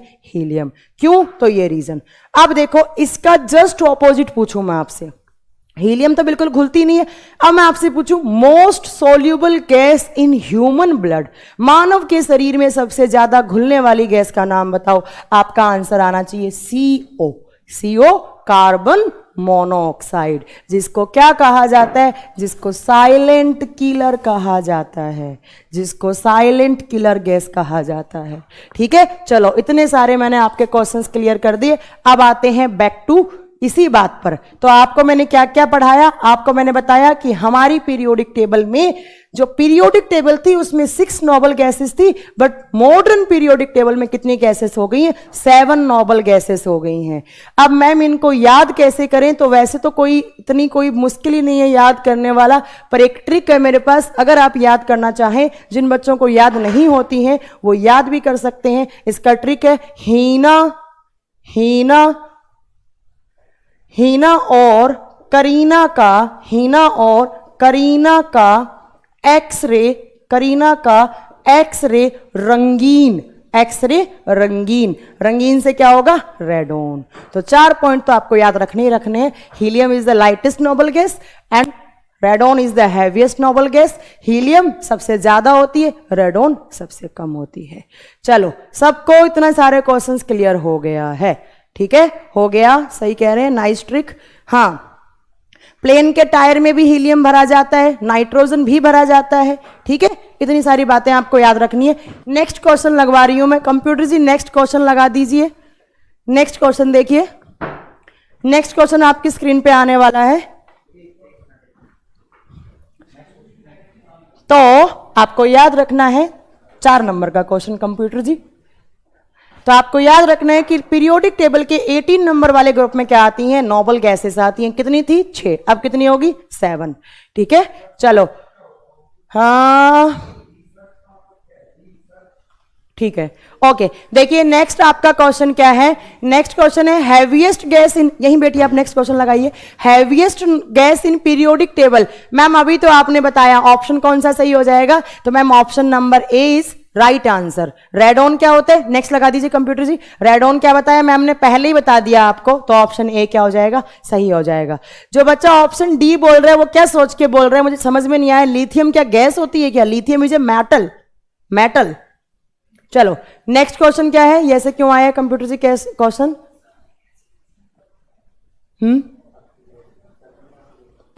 देखिए नेक्स्ट क्वेश्चन है, अक्रिय गैसों में मुक्त इलेक्ट्रॉन की संख्या कितनी होती है? अक्रिय गैसेस में मुक्त इलेक्ट्रॉन की संख्या कितनी होती है? The number of free electrons present in noble gases. अरे भैया अगर नोबल गैस का मतलब ही क्या होती है, जिसके अंदर मुक्त इलेक्ट्रॉन होती ही नहीं है, तो इसका आंसर क्या होगा? 0। अगर मैम फ्री इलेक्ट्रॉन होते तो वो केमिकल बॉन्डिंग कर देते, और केमिकल बॉन्डिंग करने से वो रिएक्ट कर जाते, तो होते ही नहीं है, तो आपका आंसर क्या है? 0। नेक्स्ट क्वेश्चन लगा दीजिए, option number B is right. अरे वाह, सब ने बहुत अच्छा आंसर दिया है, सब लोगों ने अच्छा आंसर दिया है, बहुत बढ़िया। देखो पढ़ाई तो आपने बहुत कर ली, बट अब वो टाइम नहीं है आपको पढ़ाई करने वाला। अब आपको क्या करना है, इस पढ़ाई को चेक करने का टाइम आ गया है, क्या आपने कितना पढ़ा है। निम्न में से कौन सी अक्रिय गैस है? तो इसका आंसर तो मुझे लगता है सब बच्चे दे देंगे, कौन सी गैस अक्रिय है? हीलियम। चलो हो गया। नेक्स्ट देखो, नेक्स्ट क्वेश्चन अच्छा है थोड़ा सा, मोस्ट रिएक्टिव नॉन मेटल इन पीरियोडिक टेबल। 10 का आंसर हो गया, 10 का आंसर मुझे पता है सब दे देंगे। 11वें क्वेश्चन का आंसर दीजिए मुझे जल्दी से, मोस्ट रिएक्टिव नॉन मेटल इन पीरियोडिक टेबल। मैं नॉन मेटल की बात कर रही हूं, अपने माइंड में सेट रखना, क्वेश्चन आंसर सोच समझ के देना। ठीक है ठीक है ठीक है। ऑप्शन सी कौन बोल रहा है? नहीं, option B is the right answer. B, fluorine. जो फ्लोरीन होता है, अब सुनो, फ्लोरीन से आप कितने सारे बातें याद रख सकते हैं। पीरियोडिक टेबल में फ्लोरीन जो होता है वो मोस्ट इलेक्ट्रोनेगेटिव एलिमेंट होता है। पहली बात तो हाँ सही बताया, अरे वाह सबने सही आंसर दिया है, बहुत बढ़िया। जो डी आंसर बोल रहे हैं मुझे लगता है वो पहली बार केमिस्ट्री पढ़ रहे हैं आज मेरे चैनल पे, है ना। देखिए अब देखो फ्लोरीन से आपको कितने सारे पॉइंट याद रखने हैं। एक पॉइंट याद रखना है, it is the most electronegative element, electronegative element in periodic table, electronegative element in periodic table, या आप लिख सकते हैं इन मॉडर्न पीरियोडिक टेबल। हिंदी वाले बच्चे याद रखेंगे, फ्लोरीन आवर्त सारणी का सबसे अत्यधिक इलेक्ट्रोनेगेटिविटी को कहा जाता है विद्युत ऋणात्मक तत्व है, विद्युत ऋणात्मक तत्व है। और इलेक्ट्रोनेगेटिविटी का मतलब क्या होता है, जिन बच्चों को नहीं पता है, जिन्होंने नया टर्म सुना है इलेक्ट्रोनेगेटिविटी, तो वो सुन लीजिए। मिनिमम एंथैल्पी में किसी भी एलिमेंट के जो आउटर सेल में इलेक्ट्रॉन होते हैं वो अपनी साइड दूसरे एलिमेंट की आउटर सेल के इलेक्ट्रॉन को अपनी साइड जो अट्रैक्ट करते हैं, उस अट्रैक्ट करने की पावर को इलेक्ट्रोनेगेटिविटी कहते हैं। मतलब ऐसा इलेक्ट्रॉन जो मिनिमम एंथैल्पी में इलेक्ट्रॉन गेन कर ले, इलेक्ट्रॉन अपनी साइड बुला ले, उसको हम क्या बोलेंगे, इलेक्ट्रोनेगेटिव एलिमेंट। तो मोस्ट रिएक्टिव एलिमेंट पूछे तो भी फ्लोरीन। और फ्लोरीन किस ग्रुप में आता है, तो सब बच्चों को पता है फ्लोरीन किस में आता है, फ्लोरीन, क्लोरीन, ब्रोमीन, आयोडीन, एस्टेटिन। चलो बहुत अच्छा क्वेश्चन। चलो अब देखिए फ्लोरीन पे आपको देखो कितनी सारी बातें याद रखनी है। फ्लोरीन कौन से ग्रुप में आता है, आपका आंसर होगा 17 नंबर का ग्रुप। फ्लोरीन किस ग्रुप में आता है, 17 नंबर के ग्रुप में। और 17 नंबर के ग्रुप को हम क्या नाम देते हैं, इसको हम हैलोजन ग्रुप बोलते हैं। कौन सा ग्रुप बोलते हैं, हैलोजन ग्रुप। सेम नाम हिंदी में कुछ अलग नहीं है, हैलोजन समूह बोलते हैं।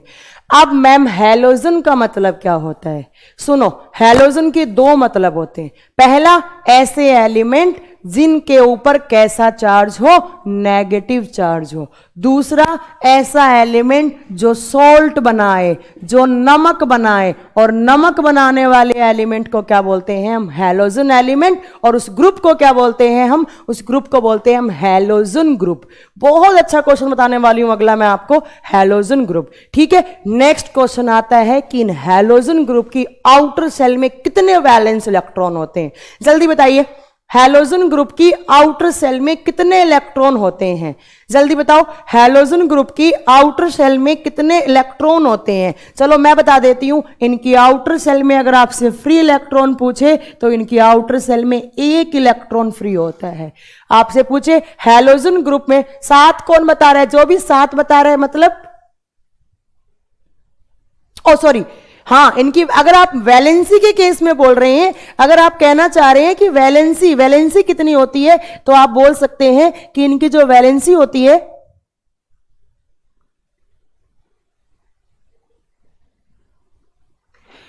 हाँ नहीं, देखिए अगर वैलेंसी की बात, वैलेंसी के केस में कर रहे हैं, जो एक एक बोल रहे हैं, अगर फ्री इलेक्ट्रॉन पूछ रहे हैं तो यहां पर 7 होगा। अगर इनकी वैलेंसी पूछ रहे हैं तो कितनी होगी, 7। हाँ, और बॉन्ड कितना बनाएगा, तो 8 माइनस 7 बताया था ना मैंने कैसे निकालती है वैलेंसी।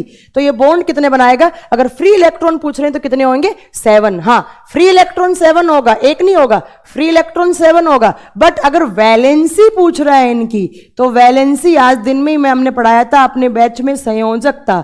जब 4 से ज्यादा फ्री इलेक्ट्रॉन हो तो कैसे निकाली जाती है वैलेंसी, तो मैम 8 माइनस जो आउटर शेल के इलेक्ट्रॉन है, और कितने आउटर शेल में इलेक्ट्रॉन, 7, तो इसकी वैलेंसी कितनी निकलेगी, 1। ठीक है, ये बताया था ना मैंने आज कॉन्सेप्ट कैसे निकालना है। जिन बच्चों को नहीं पता है मैं बता देती हूं वैलेंसी कैसे निकाली जाती है। ओहो, इधर दिख नहीं रहा ना, क्वेश्चन हटा दिया ना। हाँ देखिए, वैलेंसी कैसे निकाली जाती है, 2 तरीके होते हैं वैलेंसी निकालने के। पहला तरीका होता है कि अगर आपके आउटर शेल में फ्री इलेक्ट्रॉन, अगर आपसे पूछे लेस देन 4 हो तो आप कैसे निकालते हैं, जितने फ्री इलेक्ट्रॉन है वही आपकी वैलेंसी है। मान लो 4 है तो 4 ही वैलेंसी। अगर ग्रेटर देन 4 होती है तो आप कैसे निकालते हैं मैम, 8 माइनस फ्री इलेक्ट्रॉन कर देते हैं। जैसे मैम ने यहां कॉन्सेप्ट अप्लाई किया, कैसे किया, 8 फ्री इलेक्ट्रॉन कितने थे, 7। हाँ, फ्री इलेक्ट्रॉन 7 होंगे, मैंने वो वैलेंसी बोल दी थी, वो मैंने वैलेंसी बोल दी थी। और वैलेंसी कितनी होगी इसकी, 1। अब देखो कितने होते हैं हैलोजन एलिमेंट, 17 नंबर ग्रुप में कितने हैलोजन आते हैं, ये सुनो। 17 नंबर में जो हैलोजन होते हैं, सबसे पहला आता है फ्लोरीन, उसके बाद आता है क्लोरीन, उसके बाद आता है ब्रोमीन, उसके बाद आता है आयोडीन, उसके बाद आता है एटी। बहुत सारे बच्चे बोलते हैं कि एटी किसका सिंबल होता है, एंटीमोनी। नहीं जी, antimony is a semiconductor, antimony is a semi metal. Antimony एक अर्धचालक होता है, और अर्धचालक क्या होते हैं, वो एलिमेंट्स या जो सेमी कंडक्टर क्या होते हैं, जो मेटल नॉन मेटल दोनों की क्वालिटी रखते हैं, उनको हम क्या बोलते हैं, तो उसको हम क्या बोलते हैं, तो आप क्या बोलते हैं, तो उनको हम कहा जाता है, उनको हम कहते हैं मेटलोइड।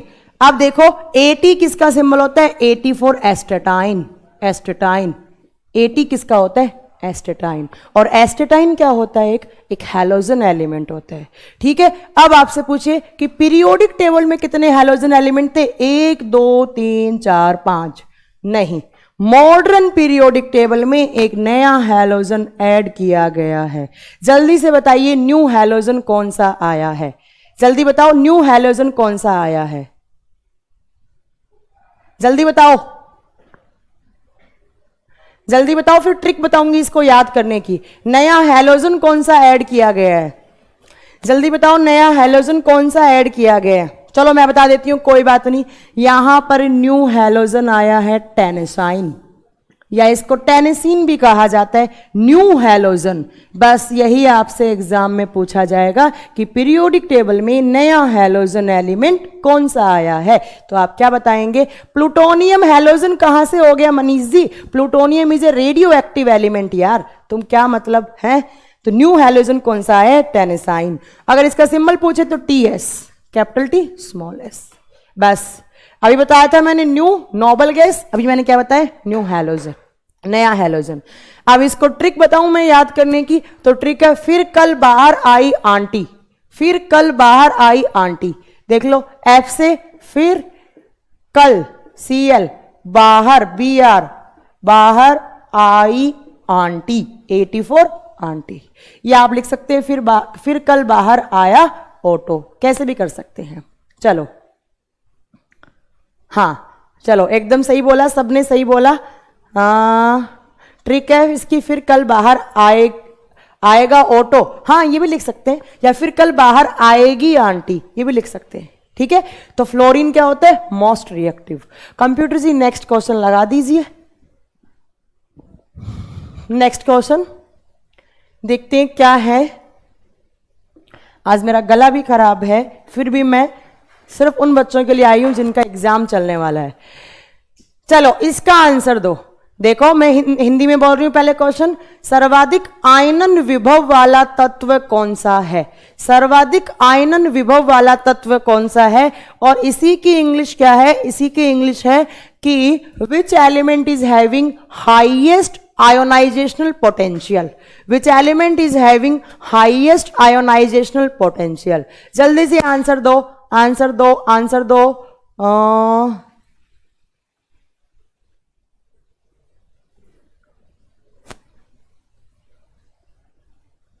आंसर दो जल्दी। ऑप्शन डी जो बोल रहे हैं वो गलत बोल रहे हैं, जो डी बोल रहे हैं वो गलत बोल रहे हैं। जल्दी आंसर दो। आंसर है इसका, राइट आंसर है इसका बी। बी राइट आंसर क्या है? बी। आयनन विभव क्या होता है? तो किसी भी एलिमेंट की गैसियस स्टेट से, जो गैसियस स्टेट में जो लूजली पैक्ड जो एलिमेंट होते हैं उनको रिमूव करने के लिए जो एनर्जी दी जाती है उसको आयनन विभव कहा जाता है।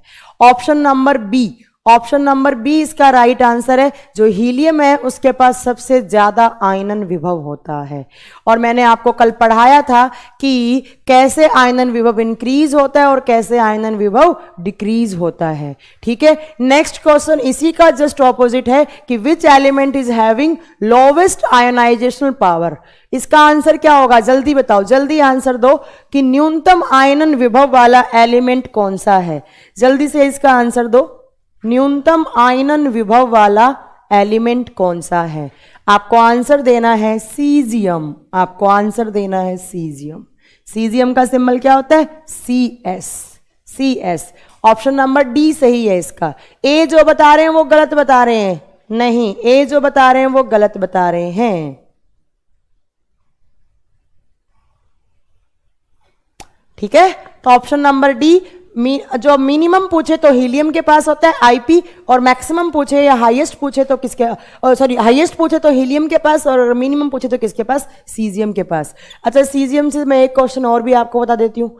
आपसे पूछे पीरियोडिक टेबल में मोस्ट इलेक्ट्रोपॉजिटिव एलिमेंट कौन सा होता है, आपका आंसर क्या आना चाहिए? सीजियम। अभी मैंने बताया था मोस्ट इलेक्ट्रोनेगेटिव कौन सा था? फ्लोरीन। अगर पूछे मोस्ट इलेक्ट्रोपॉजिटिव तो सीजियम। चलो कंप्यूटर जी नेक्स्ट क्वेश्चन लगाइए।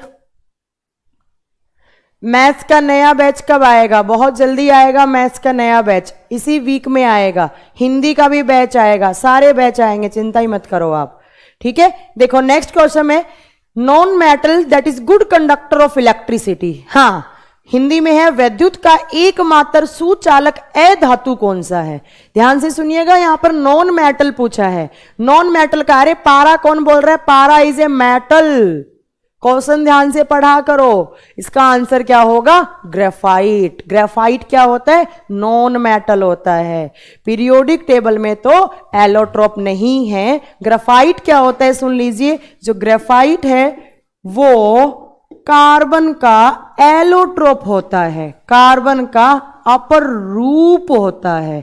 अब मैम ये अपर रूप क्या होते हैं? तो देखिए, elements that are having same chemical properties but having different types of physical properties are known as allotrope. Elements that are having different physical properties but same chemical properties are known as allotrope। वे तत्व जिनके भौतिक गुण अलग अलग लेकिन रासायनिक गुण एक जैसे हों उनको हम साइंस में एलोट्रोप का नाम देते हैं। लाइक कार्बन के एलोट्रोप कितने पढ़ाए थे? पहला डायमंड, दूसरा ग्रेफाइट, तीसरा फुलरीन, चौथा ग्रेफीन। चारों पढ़ा चुकी हूं मैं। और मैंने बताया था कार्बन क्या होता है, एक नॉन मेटल। जब कार्बन नॉन मेटल एक अधातु है तो कार्बन का एलोट्रोप भी क्या होगा, नॉन मेटल। और नॉन मेटल होते हुए भी क्या कर सकता है, ये इलेक्ट्रिसिटी कंडक्ट कर सकता है, विद्युत का सुचालक है। क्यों? क्योंकि इसकी स्ट्रक्चर हेक्सागोनल स्ट्रक्चर होती है और उसमें फ्री इलेक्ट्रॉन्स है, और फ्री इलेक्ट्रॉन्स है मतलब फ्री आयंस है, और फ्री आयंस है इसका मतलब वो क्या कर सकता है, इलेक्ट्रिसिटी कंडक्ट कर सकता है। और ग्रेफाइट का यूज क्या होता है, हाँ ये सेमीकंडक्टर की तरह काम करता भी है और नहीं भी करता है। ग्रेफाइट क्या काम क्या होता है, पेंसिल बनाने में। पेंसिल समझते हैं, कच्ची पेंसिल नटराज वाली, सबने यूज की होंगे ना, उसकी जो नॉब होती है वो किसकी होती है, ग्रेफाइट। एक अच्छा क्वेश्चन याद है मुझे ग्रेफाइट से, ग्रेफाइट को ब्लैक लेड भी कहा जाता है। बहुत ही अच्छा क्वेश्चन है, बहुत बार एग्जाम में आता है कि काला सीसा किसको कहा जाता है, तो ग्रेफाइट को ब्लैक लेड भी कहा जाता है। ठीक है, उसके अलावा ये न्यूक्लियर रिएक्टर में यूज होता है ग्रेफाइट, है ना। चलो नेक्स्ट क्वेश्चन लगा दीजिए। तो क्वेश्चन का आंसर क्या है, क्वेश्चन था आपका the non metal that is good conductor of electricity. Non metal की बात की है तो ग्रेफाइट आंसर होगा, बाकी तीन नहीं होंगे। चलो अगला लिखिए।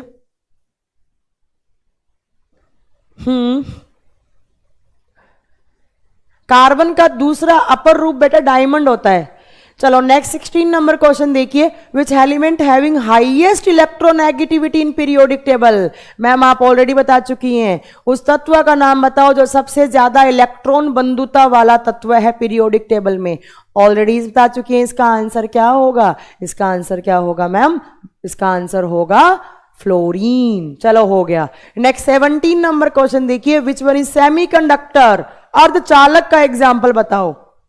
सेमीकंडक्टर्स क्या होते हैं, ऐसे एलिमेंट्स जो मेटल नॉन मेटल दोनों की तरह काम करते हैं, मतलब कभी कभी वो गुड कंडक्टर ऑफ इलेक्ट्रिसिटी होते हैं और कभी कभी वो बैड कंडक्टर ऑफ इलेक्ट्रिसिटी होते हैं। पीरियोडिक टेबल में इनको जिगजैग लाइन से ऐसे शो किया जाता है, ऐसे। Boron, silicon, arsenic, germanium, tellurium, ये सब क्या होते हैं, तो ये सब सेमीकंडक्टर्स होते हैं। तो ऑप्शन ए भी सही है, ऑप्शन बी भी सही है, दोनों वाला ऑप्शन आपको करेक्ट करना है। और दोनों कौन सा है, ऑप्शन नंबर सी। और सेमीकंडक्टर्स कहाँ काम आते हैं ma'am, diode, transistor, solar panel, ये एक्सेट्रा एक्सेट्रा बनाने में काम आते हैं। एक क्वेश्चन आता है कि अर्थ क्रस्ट में सबसे ज्यादा मेटलोइड कौन सा होता है, या अर्थ क्रस्ट में सबसे ज्यादा सेमीकंडक्टर कौन सा होता है। आपका आंसर क्या होना चाहिए, SI। SI का मतलब silicon. Silicon is the most abundant, silicon is the most abundant most abundant metalloid in earth crust. चलो हो गया answer. Computer ji next question लगाइए। हाँ जी आगे चले, बता देंगे इसका आंसर सही, ठीक है मैम बता देंगे। नेक्स्ट क्वेश्चन है आपका, एस उपकोष में कितने इलेक्ट्रॉन पाए जाते हैं। अरे ये तो बहुत छोटा सा क्वेश्चन है, ठीक है। एस उपकोष में कितने इलेक्ट्रॉन पाए जाते हैं, how many electrons are found in S shell. सबको पता है एस शेल में कितने होते हैं, 2 इलेक्ट्रॉन होते हैं। सबका सही आंसर है, इसमें क्या मतलब बताने वाला हो गया। SPDF पता है ना, SPDF, SPDF। एस में कितने 2, पी में कितने 6, डी में कितने 10, एफ में कितने 14। ठीक है, नेक्स्ट क्वेश्चन की तरफ बढ़े हम। नेक्स्ट क्वेश्चन है 21 नंबर, the elements are found, the total elements are found in periodic table. अरे बहुत अच्छा क्वेश्चन है, 118 एलिमेंट है, बता चुकी हूँ क्लास स्टार्ट करने से पहले ही। नेक्स्ट क्वेश्चन है, the non metals present in periodic table. 22 का आंसर दो मुझे, 22वें क्वेश्चन का आंसर दो। 21वें क्वेश्चन का तो मुझे पता है सारे लोग आंसर दे देंगे, 22वें क्वेश्चन का आंसर दो। 22वें क्वेश्चन का आंसर आप दोगे तो आप गलत ही दोगे। 22 नंबर के क्वेश्चन का आंसर क्या है जल्दी बताओ। 20 गलत है, नहीं। अच्छा हाँ, पीरियोडिक टेबल दे रखा है, देखो आपसे पूछे the non metal present in periodic table, तो भैया आप 20 ही सही करोगे इसमें, 20 भी सही कर सकते हो, 22 भी कर सकते हो, बट एक बात याद रखना, आपसे पूछे अगर मॉडर्न पीरियोडिक टेबल में नॉन मेटल्स कितने हैं, अधातु कितने हैं, तो आपका आंसर आना चाहिए 27। आपका आंसर क्या आना चाहिए? 27। 27 क्या होते हैं? नॉन मेटल्स होते हैं। ठीक है, याद रखेंगे। ये तो पीरियोडिक टेबल की बात थी, है ना? नहीं, 24 नहीं, 27 राइट आंसर होगा। कंप्यूटर जी नेक्स्ट क्वेश्चन लगा दीजिए प्लीज। तो आपको याद रखना है कि पीरियोडिक टेबल में पूछा जाए तो कितने, तो आप 22 ऑप्शन लेकर चलिए, ज्यादा अच्छा होगा। बट अगर मॉडर्न पीरियोडिक टेबल में पूछे तो कितने? 27। 27।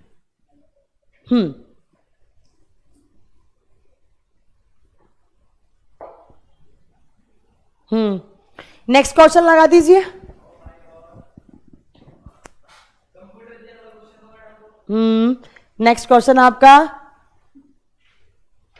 रेगुलर क्लास क्यों नहीं लेती हो? तो रेगुलर क्लास मेरी चलती है, मेरे बैचेस में हमेशा ही चलती हैं। चलो नेक्स्ट है the non metal which is, वापिस वही तो नहीं लगा दिए क्वेश्चन?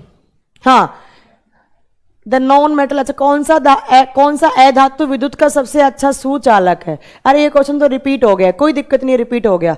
नेक्स्ट है 25। 25 में देखो, which non metal having shining, चमक कौन सी धातु में होती है? पता ही है आपको कौन सी धातु में होती है। क्या आंसर देंगे इसका, जल्दी बताओ। 25 का बताओ, 25 का आंसर दो। डायमंड। डायमंड, डायमंड के अंदर क्या होती है? हीरा। हीरा क्या होता है, समझते हैं आप हीरा क्या होता है? वो तो है ना। डायमंड क्या होता है? एक कार्बन का एलोट्रोप होता है। कार्बन का एलोट्रोप मतलब कार्बन क्या है? एक नॉन मेटल, तो डायमंड भी क्या होगा? एक नॉन मेटल।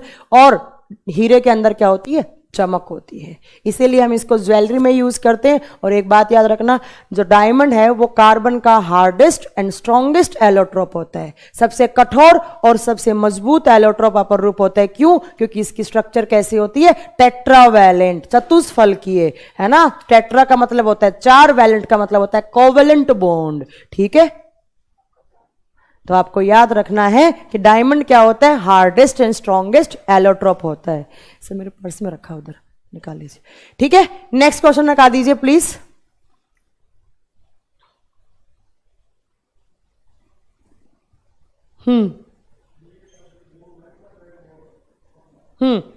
नेक्स्ट क्वेश्चन लगा दीजिए।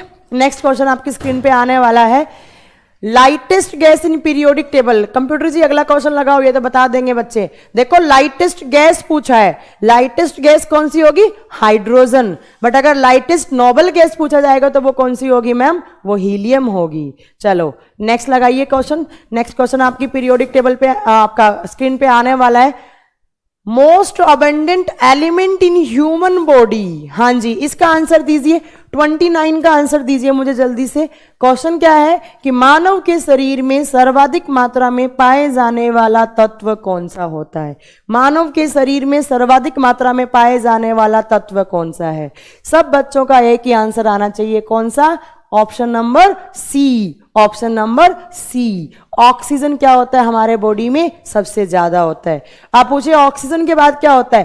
कार्बन। पूछे उसके बाद हाइड्रोजन। पूछे उसके बाद नाइट्रोजन। तो ये ऐसे होता है OCHN। OCHN।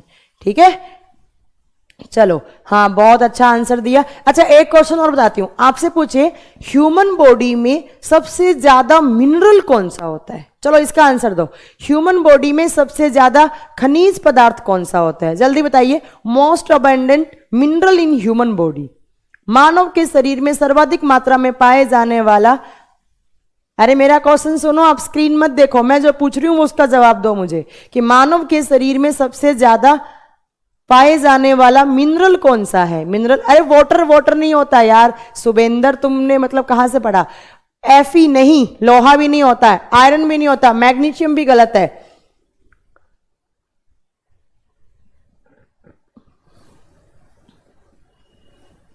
सब राइट आंसर होगा आपका कैल्शियम। कैल्शियम, पूछे सबसे ज्यादा खनिज पदार्थ कौन सा है, तो आपको आंसर क्या देना है, कैल्शियम। और कैल्शियम कहाँ कहाँ होता है मैम, हमारे दांतों में होता है मैम, हमारे ब्लड में भी कैल्शियम होता है मैम, हमारे बालों में होता है मैम, हमारे नाखूनों में होता है, और हमारी हड्डियों में भी कैल्शियम होता है। तो सबसे ज्यादा कौन सा होता है मिनरल, कैल्शियम। चलो अगला क्वेश्चन लगाइए कंप्यूटर जी। बहुत बच्चों ने सही आंसर दिया है, बहुत अच्छी बात है, इतने सारे बच्चे पढ़ने वाले हैं, वाओ, आज कोई फालतू की बात करने वाला भी नहीं है, बहुत अच्छी बात है। चलो नेक्स्ट क्वेश्चन है आपका कंप्यूटर पे, आपकी स्क्रीन पे नेक्स्ट क्वेश्चन है, which one is the note isotope of hydrogen. अच्छा, निम्न में से कौन सा हाइड्रोजन के समस्थानिक नहीं है। क्वेश्चन क्या पूछा है इसने कि हाइड्रोजन का आइसोटोप नहीं है। अब पहली बात तो मैम ये बताइए आइसोटोप्स क्या होते हैं। आइसोटोप्स को हिंदी में कहा जाता है समस्थानिक। आइसोटोप क्या होते हैं, समस्थानिक। आप केमिस्ट्री में पढ़ोगे आइसोटोप्स क्या होते हैं, elements that are having same atomic number but different atomic mass. Elements that are having same atomic number but having different atomic mass number are known as isotopes. वे तत्व जिनमें परमाणु क्रमांक क्या हो, एक समान हो, बट परमाणु भार क्या हो उनका अलग अलग हो, उनको क्या बोलते हैं हम, आइसोटोप्स। एक इसका जस्ट ऑपोजिट होता है आइसोबार, जिनका एटॉमिक मास तो क्या होगा, सेम, और एटॉमिक नंबर क्या होगा, डिफरेंट, उसको बोलते हैं समभारिक। ये क्या होता है, समस्थानिक। हाइड्रोजन के कितने आइसोटोप्स होते हैं, 3, 1H1। इसको क्या बोलते हैं, प्रोटियम। इसको क्या बोलते हैं, प्रोटियम। 1H2 क्या बोलते हैं इसको, ड्यूटेरियम। ड्यूटेरियम। और इसी ड्यूटेरियम के ऑक्साइड को क्या कहा जाता है, D2O। D2O। और D2O क्या होता है मैम, D2O हैवी वाटर होता है। D2O को क्या कहा जाता है, भारी जल। कहाँ काम आता है, न्यूक्लियर रिएक्टर में। कैसे, एज ए मॉडरेटर, मंदक के रूप में, मंदक के रूप में। और तीसरा आता है 1H3, जिसको हम क्या बोलते हैं, ट्रीटियम। ट्रीटियम। तो ऑप्शन नंबर ए में 1H1 है, 1H2 है, 1H3 है, तो ऑप्शन डी क्या हो जाएगा, गलत। और ऑप्शन डी क्या हो जाएगा, सही। ऑप्शन डी में क्या दिया इसने, प्लूटोनियम। और मैम प्लूटोनियम क्या होता है, एक रेडियो एक्टिव एलिमेंट होता है। चलो नेक्स्ट क्वेश्चन लगाइए कंप्यूटर जी। रेडियो एक्टिव एलिमेंट, एक क्वेश्चन याद आया, आपसे पूछे इंडिया में सबसे ज्यादा कौन सा रेडियो एक्टिव एलिमेंट होता है। इंडिया में, भारत में सबसे ज्यादा कौन सा रेडियो एक्टिव तत्व पाया जाता है।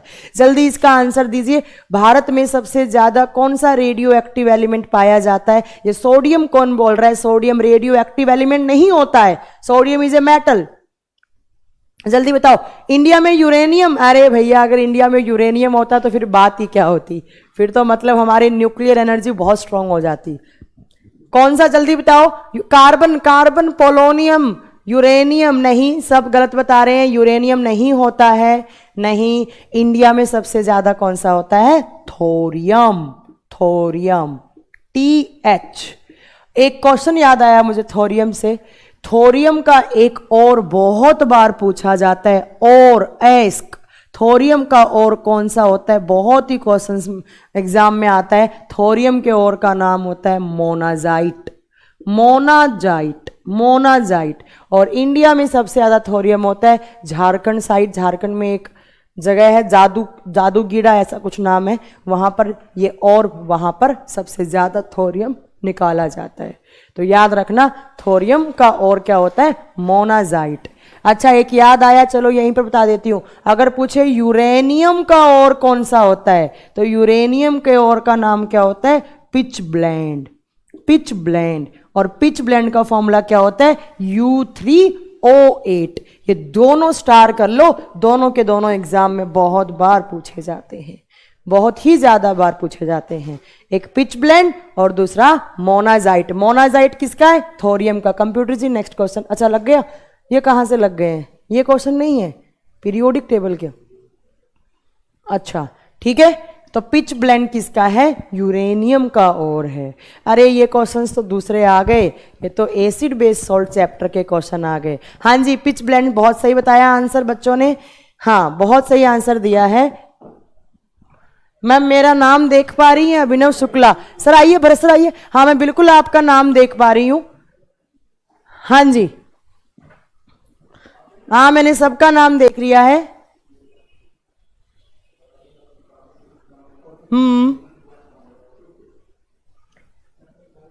हाँ जी, रोज एमसीक्यूज क्या पूछ रहे हैं बच्चे कि रोज एमसीक्यूज, अच्छा रोज एमसीक्यू करवाओ मैम। तो मैं आपको एक बात बता दे रही हूं, मैं एक बात आ रही हूं, हमारा एक एमसीक्यूज का बैच आ रहा है, एमसीक्यूज का एक बैच आ रहा है, तो आप उसको ज्वाइन कर सकते हैं। timescoaching.in की वेबसाइट पे जाकर आप वहां से परचेज कर सकते हैं। उसमें हम आप जीएस को, जीएस के जितने भी सारे सब्जेक्ट हैं, history, polity, economics, geography, biology, chemistry, physics, सब आपको वहां से करवाया जाएगा। ठीक है, कल से ये बैच स्टार्ट हो रहा है, आप प्रैक्टिस बैच ज्वाइन कर सकते हैं। वेबसाइट पे जाइए www.timescoaching.in, timescoaching.in, इस पे जाएंगे तो आपको सारी वहां से इंफॉर्मेशन मिल जाएगी। ठीक है, timescoaching.in। और बाकी मैं आपको बता दूं, जो बच्चे बहुत देर से बोल रहे हैं मैम हिंदी का बैच लाओ, हिंदी का बैच लाओ, तो हिंदी का भी बैच हमारा आ चुका है। हिंदी वाले सर भी यही हैं, भरत सर भी स्टूडियो में हैं और अजय राणा सर भी स्टूडियो में। आइए सर, सब बच्चे पूछ भी रहे थे अभी, जल्दी आइए सर, जल्दी आइए। मुझे लगता है ऐसा कोई बच्चा नहीं होगा जो इन टीचर्स को नहीं जानता होगा, सब बच्चे जान रहे होंगे। भरत सर को तो सब बच्चे रोज पढ़ भी रहे हैं, GS 1 और 2 के बच्चे। और साथ में हमारे हैं अजय राणा सर, और साथ में अपने सर हैं, ये हटा दीजिए स्क्रीन से, ये हट गया ना। और साथ में यहाँ पर अपने साथ सर हैं पंकज परमार सर, जो आपको हिंदी पढ़ाएंगे। बहुत बच्चे बहुत दिनों से बोल रहे हैं कि मैम हिंदी का बैच लाइए, हिंदी का बैच लाइए, तो आप लोगों की डिमांड पे हमने एक हिंदी का बैच अभी स्टार्ट करने वाले हैं बहुत जल्दी। तो कुछ बातें आप भरत सर से कीजिए, बाद में अपन क्लास वापस कंटिन्यू करेंगे जल्दी। लीजिए सर, भरत सर को प्रणाम बोल रहे हैं बच्चे। उमापति मिश्रा, प्रणाम भाई, खुश रहो।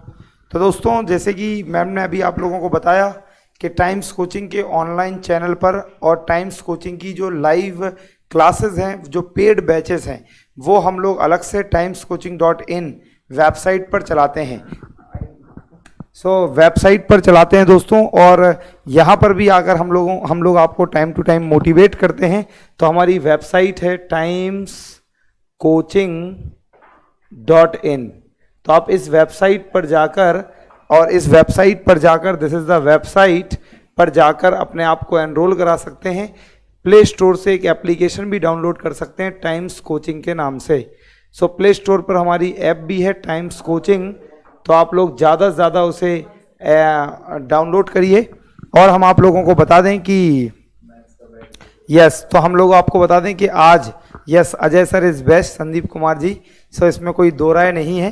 तो आज मैं आप लोगों को बता दूं कि यहाँ पर हम लोग जो आए हुए हैं मैम की क्लास के बीच में, जस्ट 5 मिनट लेंगे, और हम लोगों ने हिंदी स्पेशल का बैच अनाउंस किया है। तो हिंदी स्पेशल का बैच जिसमें एडमिशन कल से स्टार्ट हो जाएंगे। तो कल से एडमिशन स्टार्ट होंगे दोस्तों, तो आप ज़्यादा से ज़्यादा बता दीजिए। और मैं बता दूं आपको कि बहुत सारे एग्ज़ाम में और बहुत ज़्यादा हाई डिमांड थी हिंदी स्पेशल की। तो पंकज परमार सर जो आपके सामने इस गुलाबी टी शर्ट में खड़े हैं दोस्तों, तो ऑरेंज टी शर्ट में, सॉरी, तो बाकी आप पंकज सर से ही बात करें। सर आपको अपने बैच के बारे में बताएंगे। हेलो बच्चों, कैसे हो? जो हिंदी स्पेशल का बैच आ रहा है, मेरा प्रयास रहेगा आप लोग को संपूर्णता में कराना, ठीक है। और जो मेरे वीडियो आए हुए उसमें आप देख भी चुके हो कंटेंट वाइज कैसा है, ठीक है ना। और आप जो भी आप देखते हो, यूपीएसआई हो, वीडियो हो, यूपी का जो आरओ का एग्ज़ाम है, मेरा प्रयास होगा कि सभी एग्ज़ाम को कवर किया जाए। जितनी भी परीक्षाएं होती हैं उसमें जो भी हिंदी का रोल है, अगर आप बैच ज्वाइन करते हो तो मेरा ये वादा है कि उससे बाहर क्वेश्चन नहीं आएगा, और मैं आपके लिए एक ईमानदार प्रयास करूंगा। बस आप भी मेरे साथ जुड़ो, ठीक है। अब भरत सर, तो दोस्तों बाकी बैच डिटेल्स आपसे काजल मैम डिस्कस करेंगी। वैसे तो सर ने बता दिया है सारा। एक हिंदी का बैच जो अपना है जल्दी ऑन होने वाला है, आने वाला है बैच। तो बैच की अगर बच्चा फ़ी पूछ रहे हैं तो बहुत ही मिनिमम फ़ी है, 590 ओनली 590 इसका प्राइस है। और सर आपको कम से कम 70 से 80 आवर्स आपको हिंदी पढ़ाएंगे। उसके बाद मैं बता देती हूँ आपको, बहुत जल्दी अपने सामने जो अजय राणा सर खड़े हैं, जो वापस भी आ चुके हैं नाम लेते ही, तो अजय राणा सर का भी बहुत जल्दी बैच आने वाला है। हाँ, तो कल से हिंदी में एडमिशन स्टार्ट है और अजय राणा सर का बैच 26 से 27 तारीख से स्टार्ट होने वाला है। 26 से 27 तारीख से आपको पूरा अर्थमेटिक प्लस एडवांस का बैच मिलेगा। तो जो भी बच्चे बैच लेना चाहते हैं, बैच में एडमिशन लेना चाहते हैं, वो हमारी timescoaching.in की वेबसाइट पे जाइए, वहाँ पर आपको सारी इन्फॉर्मेशन मिल जाएगी। timescoaching.in की वेबसाइट पे जाइए, वहाँ से आपको सारी इन्फॉर्मेशन मिल जाएगी। और भी वहाँ पर जीएस का बैच चल रहा है, साइंस स्पेशल का बैच चल रहा है, प्लस रीजनिंग स्पेशल का बैच चल रहा है, और एक नया रीजनिंग स्पेशल भी आने वाला। हाँ, मेरा बैच भी वहीं पर है, आप देखेंगे तो वहीं पर मिलेगा आपको वेबसाइट पे। और बहुत जल्दी एक रीजनिंग स्पेशल का परवेज आलम सर का एक नया बैच भी आने वाला है, क्योंकि उस बैच के एडमिशन हम क्लोज करने वाले हैं और उसके बाद नया बैच भी सर का बहुत जल्दी अनाउंस करने वाले हैं। और वहाँ पर जीएस का बैच, मैथ्स एडवांस का भी बैच है, वहाँ पर आप वो भी ले सकते हैं। डीपी सर जो बच्चे पूछ रहे हैं, तो वहाँ पर डीपी सर का बैच है ऑलरेडी हमारे चैनल पे चल रहा है। और यूट्यूब पे तो क्लास बच्चा होती ही रहेगी। आप बोल रहे हैं ना कि YouTube पे क्लास, तो YouTube पे तो क्लास चलती ही रहेंगी। हाँ, Bharat sir is the best teacher in the world. अरे वाह भरत सर। हाँ, तो क्लास चलती, YouTube पे तो अलग सेगमेंट है, YouTube पे तो आपको क्लासेस चलती रहेंगी। YouTube पे तो डेली क्लास चलेंगी, जैसे कि अजय राणा सर की भी अभी क्लास हुई थी YouTube पे, और कल भी सर की क्लास होगी, कल क्लास होगी सर की, ठीक है। चलो ठीक है, तो अब मिलते हैं। फाइनली आप timescoaching.in की वेबसाइट पे जाइए। हाँ, हिंदी स्पेशल का बैच आप वहां से परचेज कर सकते हैं। बता सकते हैं। हाँ, जितने भी आपने यूपीएसआई जहाँ भी मतलब जहाँ जिस चीज एग्जाम में आ रही है, सब आप जितने भी एग्जाम में हिंदी आ रहा है, आप सब बच्चों को बोल सकते हैं, ठीक है। हाँ, और जो बच्चे एमसीक्यूज बैच में आए हैं, तो कल उनसे हम मिलेंगे एमसीक्यूज बैच में। आपको वहां पर आपको एमसीक्यूज करवाए जाएंगे, जो ऑलरेडी अपना बैच पहले से उसके एडमिशन ओपन हो चुके हैं इसी कोचिंग में, टाइम्स कोचिंग में ही, timescoaching.in में ही, ठीक है।